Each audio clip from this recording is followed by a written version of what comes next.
So we're just going to jump over onto service next then as well. And I'm going to switch over to acting as Lauren Bailey. So she's one of our customers who, as we can see by the booking record on the screen here, has scheduled a trip for a long weekend away. Lauren wants to check what time her trip's booked and if she can change it because something's popped up and she can't make it on that weekend anymore. So what we'll do is we'll pop into Experience Cloud and we'll see how our service agent works in action. So you can see the information that we've got here on the left-hand side, pulling in, and we'll see how that's pulled through in a second. So we have our agent here on our Experience Cloud site. Equally, this can go in any of the other sites that you may be using. So it's really powerful in that way. But we want to check the dates for the booking. So we're going to ask the question of the agent. And what we're going to expect is that it comes back and asks us to share an email address. And we'll talk through why it's doing that in a second. So we'll pop in our email address for Lauren Bailey here. And what we're going to see is it's going to ask us for the booking record after this. So it wants to know the booking number. So what number have we booked our trip under?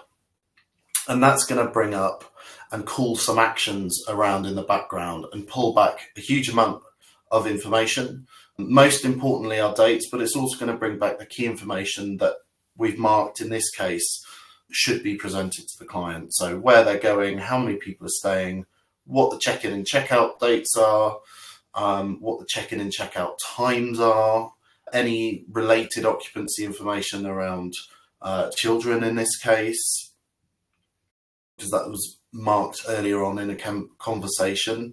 But actually in this case, we want to change the dates. We just want to move it forward one weekend because we've got something important that we need to do this weekend instead. So we're going to give it the dates, the 24th and the 28th of January. And what we'll see is actually that can reason and pull back based on that, understand the year that we're looking at the moment, and pull back those dates and in a readable format. And it's going to give us the previous reservation dates and also share us the new dates that we've got. And in the background, it's checked if there are any changes in the rates. In this case, it's a nice, easy example. There is no change in the rates, so everything stays the same.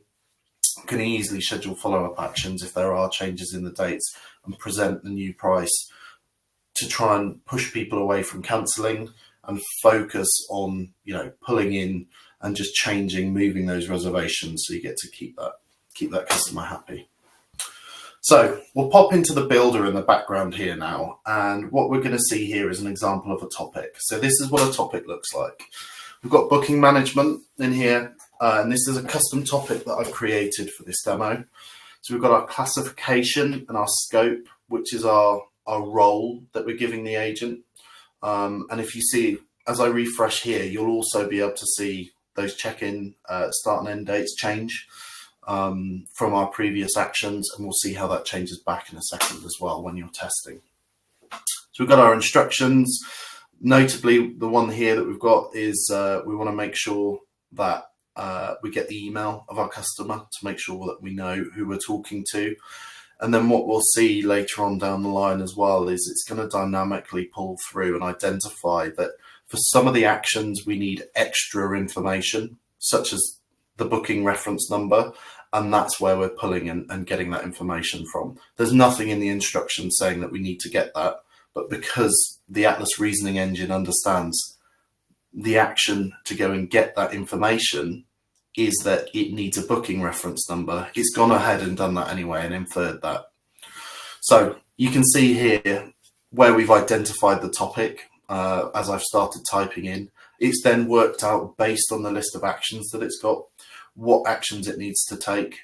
It's inputted the data that we've given it, so the email and the booking number, that variable I was talking about earlier, and it's pulled all the output text in and pushed that into a readable format as well. So the text that we've sent is pure text that comes out of the end of the action. So you can see that this is some of the information that's going through and being passed on by these reasoning engines. So again, we can see as we ask to change these dates, The booking management topic has been selected again. It's identified the reasoning behind it in this middle area here, showing our whole audit trail as well, of everything that's happening as we enter a question. And we're also making sure that based on one of our instructions here, we want to make sure that the customer, once they confirm the booking date and time, we want to confirm that we're 100% happy with that.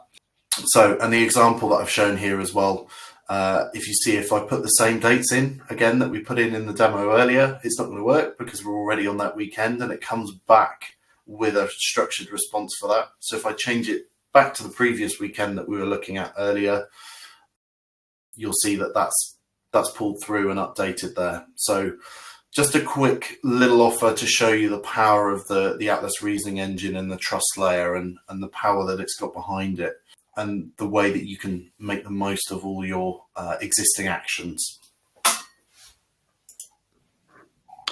Thanks for that, Sam.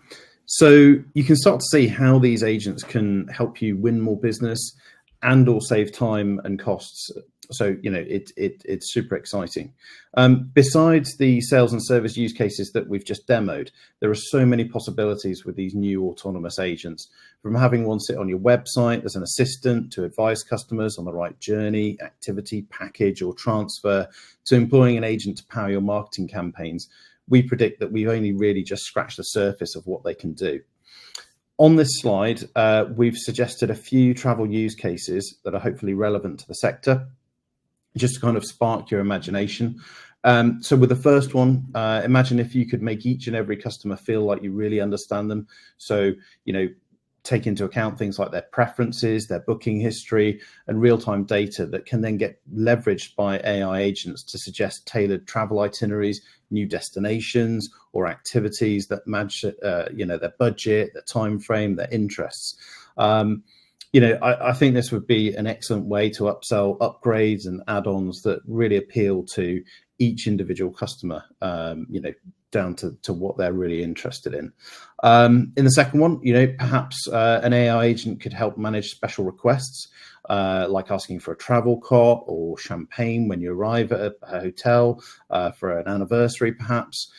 Maybe you could upload hotel or in-flight menus so that the customer can check for allergens or dietary requirements, and then notify your front of house team before they actually arrive. This way you can ensure that customers with accessibility requirements are informed, so they understand what the amenities are and the processes around that, and reassured that they'll, you know, be provided with exactly what they need when they come for their stay. And I think the kind of third thing that we thought of is, I think the fact that there are so many APIs and so many interconnected systems now, and Agentforce can leverage all of those, you know, so we can pull live information from them. So for example, your agent could use real-time information about delays, gate changes, weather disruptions or cancellations. And then potentially your customers could also use service agents to seek and book alternative arrangements, or maybe acquire vouchers, you know, get offers, understand what loyalty scheme points are available and what they could do with those points, or understand, you know, how disruptions to their journey or stay might affect them. So these are just like a few examples of things that we've come up with. We're working away to try and uncover more, and you know, we're certainly thinking about it, and I know that lots of other people are as well. If you have some really great ideas, you know, we'd love to talk to you about them and discuss them and see, you know, how we could actually make those a reality. I think, you know, hopefully what we've done here is just kind of, you know, given you a little bit of food for thought and get you thinking about some ways that you could potentially use this technology within your business. We hope you found this really useful. Please do follow us on LinkedIn if you'd like to see more upcoming Salesforce and AI content like this.